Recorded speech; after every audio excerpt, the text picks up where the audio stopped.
Hello listeners and welcome to the first edition of The Tonight Show with me, Edward Aloysius Renner. This show brings you live interview with newsmakers and personalities making news headlines in Sierra Leone. You can be heard on the show by sending your comments or questions to www.facebook.com/thetonightshow.slbc. Or you can send your comments through Twitter on www.twitter.com/EdwardARena or send a text message to 078-546-474 and be part of The Tonight Show.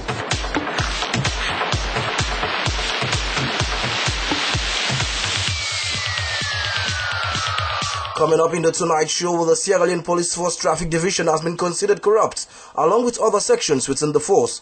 Its Operation Support Division officers have also been branded loose gunners responsible for the death of 3 citizens in the past 2 months. It is also believed that there is a looming controversy at the top management level. How true are these allegations, and can the force be referred to as a force for good? My host for tonight's premiere is the man leading the Sierra Leone Police Force, Inspector General Francis Munu. Mr. Francis Ali Munu was appointed Inspector General of the Sierra Leone Police Force on Friday, 28 August 2010. Before his appointment, he was in charge of crime services. Welcome to the maiden edition of The Tonight Show. Thank you very much. We'll be right back. Pick up to a new development on SLBC on FM 99.9. It's The Tonight Show. Here, you get the chance to listen to interviews with newsmakers and personalities across the nation. The program goes beyond stories making the headlines. It's frank, honest, upfront, and exclusive. Only on SLBC. Join Edward Aloysius Renner every Monday, Tuesday, and Friday for The Tonight Show on SLBC at 8:15 p.m. Don't miss out, as your comments through SMS, Twitter, and Facebook will be aired. SLBC takes you further, and you stay close. It's your voice, my voice.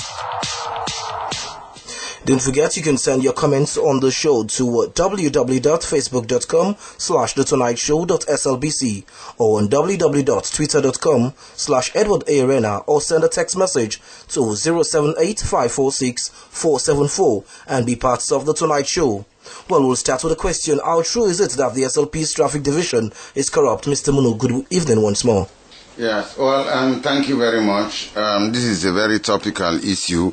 You know, each time we have the traffic on radio or television, we would have comments from the general public relating to traffic corruption, and even commuters, you know, most times complain of witnessing harassment of drivers and commuters. So, to a very large extent, we have found this allegation to be true, and this is why we are taking steps to address the situation. Now, we understand that you are reported to be seeking support from the media and the general public to help fish out corrupt traffic officers in the force. How true is this? Well, it is very true, because most times we ask members of the public or the commuters or drivers not to offer bribes to traffic officers, and we also tell traffic officers not to receive bribes from commuters or drivers. But we've not been able to get evidence, you know, but we know it does happen, and sometimes happening in very discrete circumstances that we find it difficult to prosecute them. This is why we are asking members of the public to cooperate with us and provide us with the necessary evidence to support the claims so that we can take appropriate remedial action.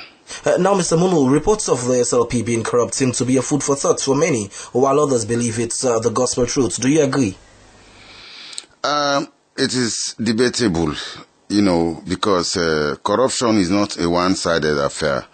You know, there is a corruptee and a corruptor. You know, if there is somebody to take a bribe, then there must be another to give a bribe. So I do believe that there is some level of corruption in the force, but there is also some level of corruption within the driving public. Have the SLP at any point in time dismissed someone in the force for being corrupt? Of course, on several occasions we do dismiss people who in some way or the other involved in either unprofessional or corrupt practice. When you say either professional or corrupt practice, what are you actually referring to, sir? Well, what I'm saying is when somebody does anything that falls outside what is normally accepted as professional practice, then we do dismiss such people, and almost on a weekly basis. There is not a week that we do not dismiss people for some form of infractions or the other. When you say some infractions or the other, we have people who are listening to the radio. They may not understand. Maybe your guys who are police officers will understand the language, but except maybe for elites. But someone who's listening from afar who does not understand English better will not understand what you're saying, sir. Okay, well, if I should come down, we have 49 rules of discipline, and this is in addition to the ordinary law of the land. So, as such, police officers are subject to two laws. We have those laws that border on discipline, which form part of the 49 rules of discipline, and then the ordinary law of the land to which every member of society is subject to.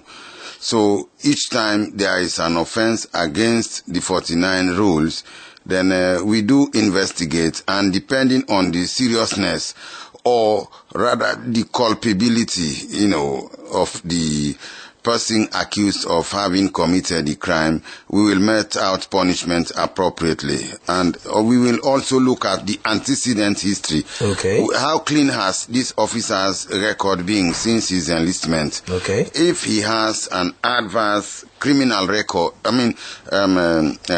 discipline record, then we will take that into cognizance, as either a mitigating factor or a contributing factor towards his or her removal from the force. Now, Mr. Mundo, in April this year, the National Public Perception Survey on Corruption 2010 identified the Sierra Leone Police and the National Revenue Authority as the most corrupt institutions in the country. I can remember your media unit said it was nothing to go by at the time. Looking at the force at this point, should we continue to believe that the SEC's perception survey is still nothing to go by? Let me make a correction, please. We didn't say it was nothing to go by. We said it was a perception, and perception can be arrived at based on wrong premises, because sometimes when people come to the police, they think every wrong that is done to them is redressable by the police, but regrettably it is not so. The police always responds to matters that are of a criminal nature. If they are of a civil nature, then the police will not respond to that. So sometimes when people come and report people of having committed civil breaches, then if the police do not act, they will think that they've been influenced by the other party. Okay. And in that respect would look at them as being corrupt, when in actual fact they are doing the right thing. So it is not always the case that perception is right. Okay. People can perceive you to be who you are not. So that was the clarification we were making. Okay. But we do acknowledge that there is some form of corruption, of course. Just like in any facet, of society, we have some level of corruption, and the police is no exception. So what we were trying to say then is, sometimes because of the special nature of the work that the police does, it sometimes comes in conflict with people's expectations. And almost always because of the lack of trust in our society, Now, Mr. Munu, with a target of about 1,000 respondents from the 4 administrative headquarter towns in the country, 34.6% claim that the police is most corrupt, with 85.6% of corrupt personnel of the police force in the traffic division. I'm still going back to the ACC, of course, perception survey. What have you done to change this perception? Well, we are doing so much. In the first place, we are advising